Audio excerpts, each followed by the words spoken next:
look at Screwtape letter 3. As you recall, this is part of a series, and I hope you're reading along. If not, just jump in here even, just some things we talk about, but we're reading the C.S. Lewis book, The Screwtape Letters. And this particular video is going to be a little bit about what I picked up in letter 3. Looks like here, once again, the demon's MO in working with us is trying to keep us confused, keep our mind fuzzled, and in this case, so that we can't pray effectively and as powerfully as we're allowed to do. The enemy, it seems like they've noticed that our human tendencies and our human flaws often derail our prayer life. No kidding. We often, as they say, and I would agree, we often neglect the obvious when we pray. Maybe we're missing or maybe we're ignoring some of the things in our heart that we really need to pray about. So we spend a bunch of time trying to be uber spiritual in our prayer performance and use all the right words and all those things, when really at best those are just complete distractions to really getting down to business.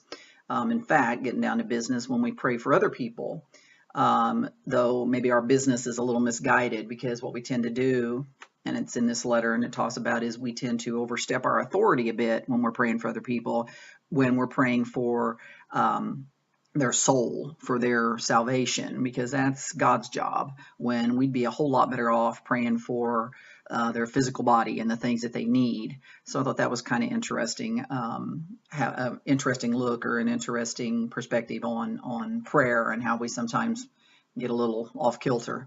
I had an ouch moment. I call them ouch moments when it's like something that really personally I read in the book. It's like, whoa, they're talking to me. I call it ouch.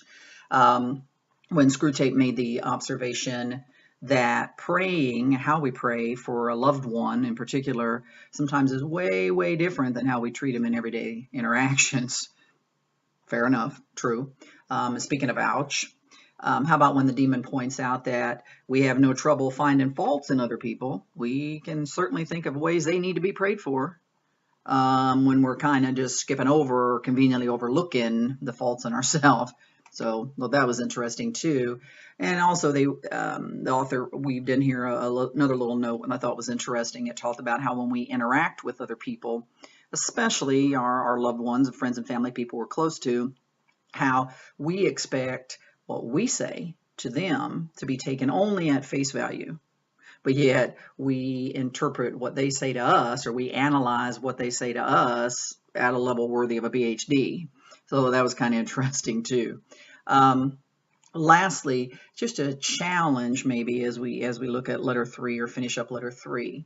Screwtape wonders if the mother of Wormwood, the demon in training, if the mother of Wormwood's patient, this young man, he doesn't have a name yet, but this young man that he's following, the demon is following, wondering if the mother could be jealous of her son's religious conversion as an adult when he had every opportunity to find God as a child, based on her understanding of her exemplary example of what it was to be a Christian. You know, why did my kid not, buy into it, as I raised him? So I'm a little jealous now that he's grown, that he's converted.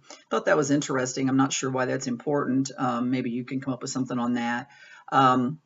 Lewis is kind of comparing then the parent-child dynamic, and I quote, he says, compared to the elder brother in the enemy's story.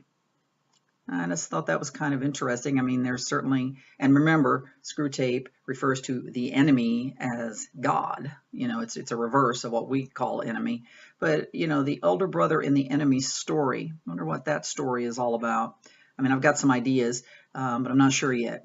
But if you have any ideas on that, post on the blog or on the Facebook page and jump in there and tell me what you think that might have to do with. I think there's something in there we can probably learn from. So let's keep working on that. And now on to letter 4.